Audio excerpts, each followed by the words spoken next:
Hi,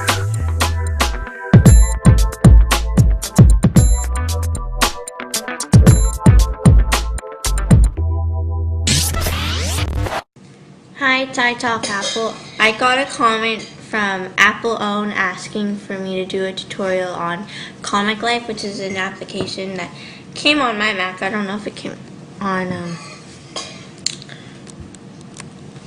his Mac. So.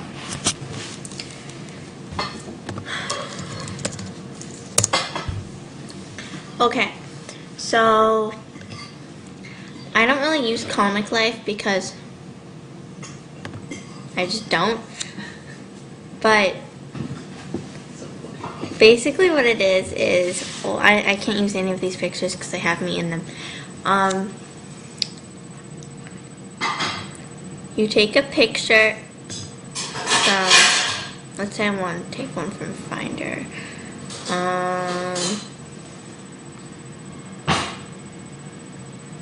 Pictures, I'm just going to use a weird picture, a random picture.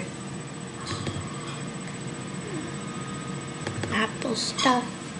Okay, so let's say I want this picture. Pretty sure you just drag it on. Well, there's sound effects. I don't know if you could hear them. When you enlarge it and move it, there's sound effects. They're kind of annoying. Then there's different little bubble things, I guess. Put them, drag them on, and then see here it says type your words here. So I can write, hi, I'm a Mac, and I can make it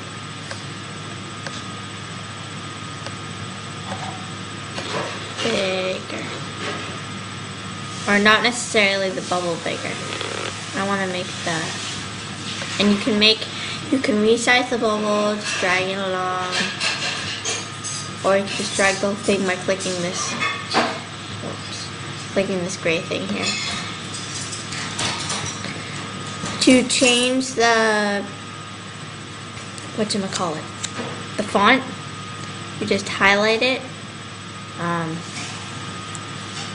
bigger, and click bigger here a lot. Or you can go to fonts and you can change the font. So I want this one, this one, or this one, or this one. Let's say I want this one, chalkboard. And then, yeah. Another thing you can do is lettering. So what you do is you drag it here, and then you can change the font and write something.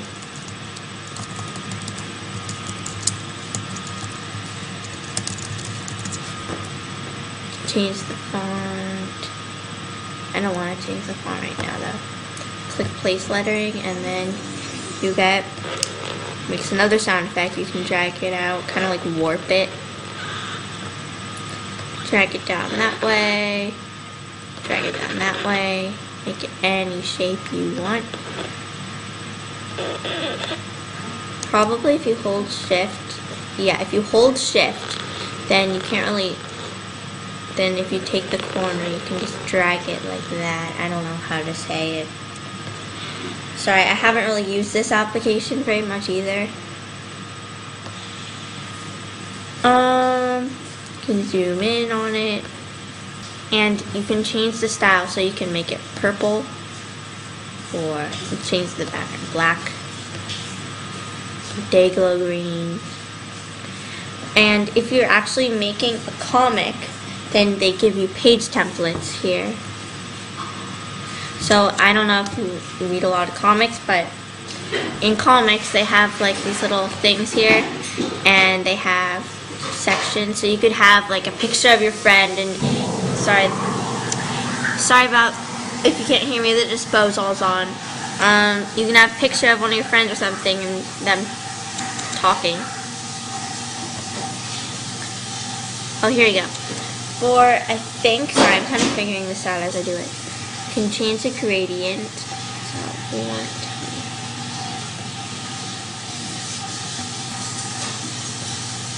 fill it.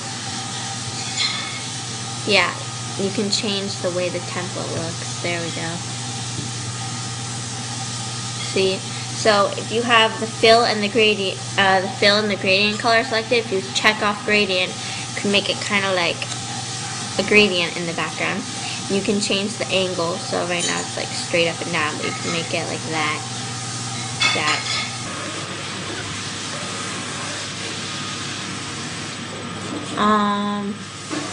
Here. Oh, I get it. Okay. So whatever object you're on, if you go to details, you can change everything. So you can change the balloon, and you can change the size, or something like that. You can lock it or unlock it. You can change the style, so it's like evil red glow. As you can see now, the balloon has an evil red glow. And you can make it leafy green, or pro pointer, or loving whisper, or wow. I like the wow one. And or you can customize the balloon by just changing the fill color. So let's say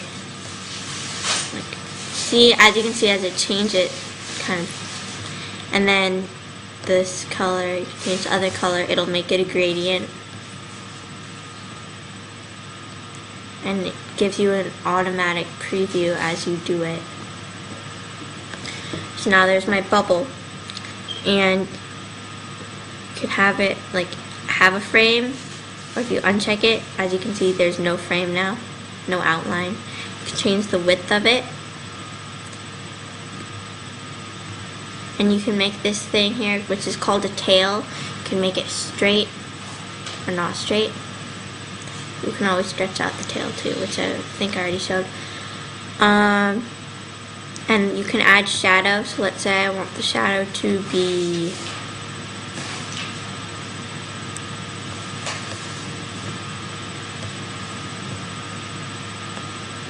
pink. You can change the offset of the shadow, and you can show, like, if you go more to blur than the bottom of it, it's a little more blurred. You can barely see it, but the offset, like I said before, see, as I move the offset, it kind of moves. And then the font. So as I change the color here, the font color automatically changes, so you can kind of preview it, I guess. And you can change the type of bubble in here too, instead of having to drag it. Okay, so let's say I want to go back to libraries, a picture in here. Okay, if I go to details, you can change it if it's yours. You can flip it and change the style again. So you can excuse me. So here, if I change the style to glass plate negative, it kind of changes it. You can make it pop art, and it changes it to pop art. It's really cool. Ugly and pink changes it to like a pink outline, I guess. You can invert the colors, uncolorize it, or if you colorize it, you can change the color. Again, you can just customize it yourself, and as I change the color here, it changes on the paper. And you can change the filter. I don't want the filter, but whenever you change it, it changes. Again, you can add shadow, and make sure shadow is checked, and then when you change the offset, it should go. It's not working out right now, but yeah, so sorry this is kind of long, and I guess with lettering too, that's how you change the lettering. So if I drag lettering here, and my I Talk Apple place lettering, here under lettering attributes, you can change all this, the gradient, the fill, the outline, the shadow. You probably get the point now. Anyways, you can get really creative with this, so have fun, and thanks for requesting a video. If anyone else has any requests, just comment or PM me. Thank you very much for watching.